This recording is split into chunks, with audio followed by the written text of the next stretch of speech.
I'm going to start as Muslims do in the name of God. In alhamdulillah, wassalatu wassalamu ala rasulillah, amma ba'd. I greet you all, brothers, sisters and friends, with the Islamic greetings of peace. Assalamu alaikum wa rahmatullahi wa barakatuh. Brothers, sisters and friends, today we have an interesting question. Islam or atheism, you decide.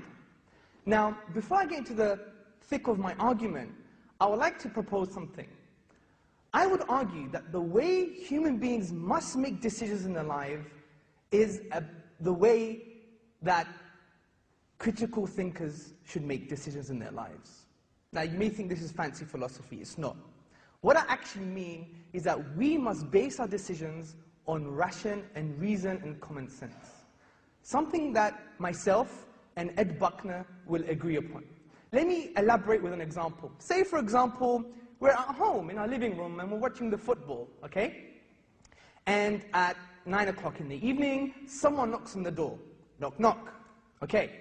We look through the spyglass and we see Superman with his red underpants.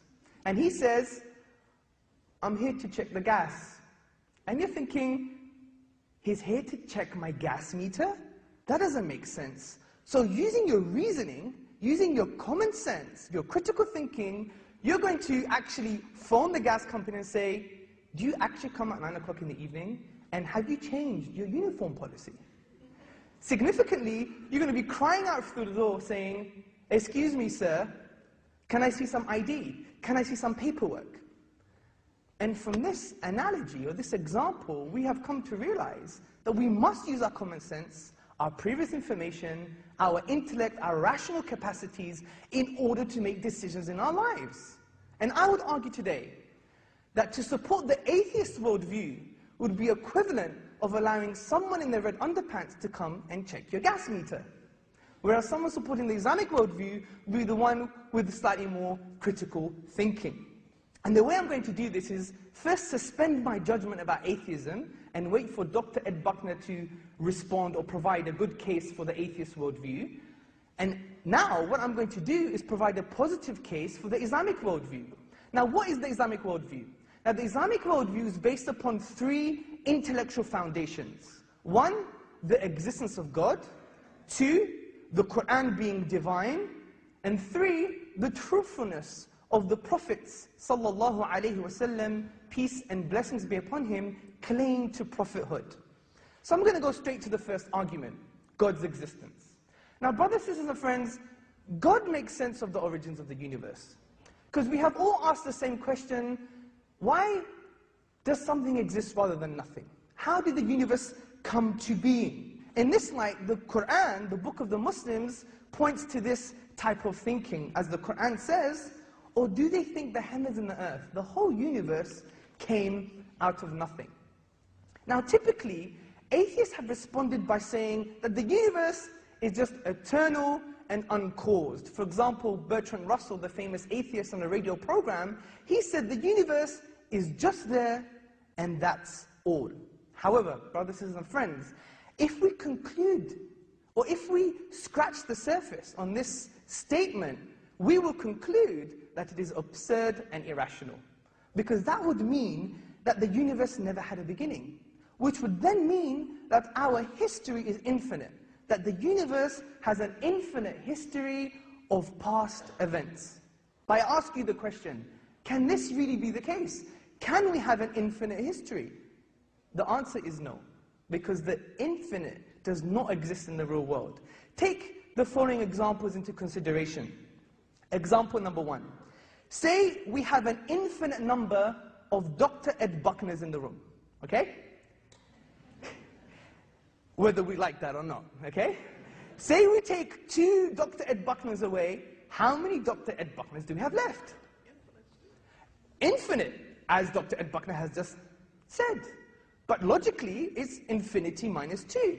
And if it's infinity minus 2, it's less than infinity. And if it's less than infinity, we should be able to count how many Dr. Ed Buckners are in the room.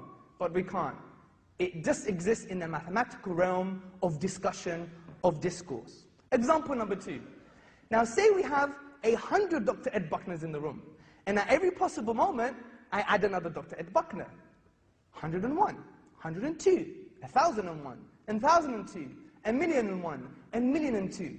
Will I ever reach a number that we can describe as infinite?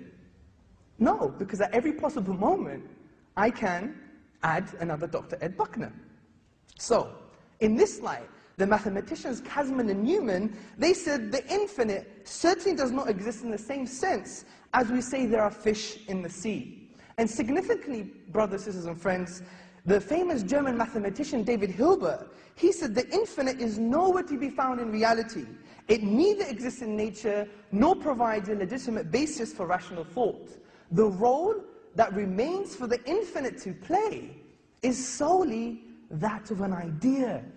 But brothers, sisters, and friends, past events are real. They're not just ideas. Therefore, the number of past events cannot be infinite. Therefore, there was a beginning to the universe, and it logically follows there was a cause to the universe.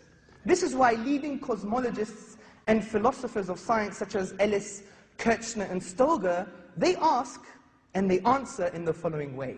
They said, can there be an infinite set of really existing universes? We suggest that on the basis of well-known philosophical arguments, the answer is no. Now, this may sound like philosophical mumbo-jumbo. Let's talk about science, okay? What does astrophysical evidence have to say? What does science have to say about this? Now, I would argue that this conclusion is also supported by physics. As you know, you've heard of the Big Bang. Everyone heard of the Big Bang? Hands? Good, and I assure you it's not that thing that happens after too many curries. Okay, according to the Big Bang, physical time and space was created, and matter and energy were also created. The four prominent scientists, J. Richards, James E. Gunn, David N. Schramm, and Beatrice M. Tinley, they described the event of the Big Bang as follows. The universe began from a state of infinite density, space and time were created in that event, and so was all matter in the universe. I ask you another question. What does infinite density actually mean? Well, it actually means nothing. This is why Cambridge astronomer Fred Hoyle, he states that the universe at a point in the past was shrunk down to nothing at all. So let's reflect on this. It would actually mean that a proponent of the Big Bang theory or model would require us to believe that something comes from nothing. I ask you another question. Does something come from nothing? No, because out of nothing, nothing comes. This is why even atheist philosophers, such as David Hume, he wrote in a letter, I never asserted to absurd proposition as that anything might arise without a cause. Similarly, P.J. Zwart, in his publication About Time, said, if there is anything we find inconceivable, it is that something could arise from nothing. And we even have the eminent physicist, Sir Arthur Eddington, concluding, the beginning seems to present insuperable difficulties unless we agree to look on it as frankly supernatural. So we can conclude based on mathematical, philosophical, and scientific evidence that there's a cause for the universe. It doesn't mean it's God, doesn't mean it's Jesus, doesn't mean it's Allah, it doesn't mean anything. It just means there's a cause for the universe. So we ask another question, what is the nature of this cause? And the nature of this cause, upon conceptual analysis, which means critical thinking about this cause, we come to some startling conclusions. This cause must be one. The reason for this is because if we use the philosophical principle Occam's razor, which posits that we do not multiply entities beyond necessity, then we conclude it must be one. This cause must be uncaused, as we have already discussed the absurdity of an infinite regress of events, similarly with causes. This cause must be immaterial, because it created the sum of all matter, which is the universe itself. Significantly, brothers, sisters, and friends, this cause must be personal. The reason I'm saying this is how else can an eternal cause bring into an existence a finite effect, the universe that had a beginning in time? It must have chosen the universe to come into existence, and choice indicates a will, and a will indicates a personality. So, we have concluded the traditional view on God. that a transcendental, immaterial, uncaused, eternal being exists. Let me summarize the argument for you. 1, whatever begins to exist has a cause. 2, the universe began to exist. 3, therefore the universe has a cause. Let me go straight to the second argument, which is about the miraculous nature of the Quran. The Quran being a signpost to the transcendent. What I mean by this is that the Quran can only be best explained by the fact that it is a divine book. And I'm going to use the inimitability of the Quran for this. Now, what do I mean by inimitability? What I mean by inimitability is that the Quran cannot be emulated, reproduced, matched, or copied with regards to its literary and linguistic features. And this has a Quranic drive. In the Quran, which is the book of the Muslims, in the 2nd chapter, the Quran says, and if you are in doubt, talking to the whole of humanity here, to the secularists, to the atheists, to the agnostics, those sitting on the fence, those in the fence, talking to everyone. If you are in doubt about this book, which we have sent down to our servant, referring to the Prophet Muhammad sallallahu alaihi wasallam, then bring one single chapter like it and call on your witnesses and your supporters and your thinkers and your philosophers and your scientists and your Dr. Ed Buckners if you are actually truthful. And this challenge, brave challenge, has a historical backdrop too. The famous Arab historian Ibn Rashid, he states that the Arabs at the time of Revelation, over 1400 years ago, were Arabic linguists par excellence. They were the best at expressing themselves in the Arabic tongue.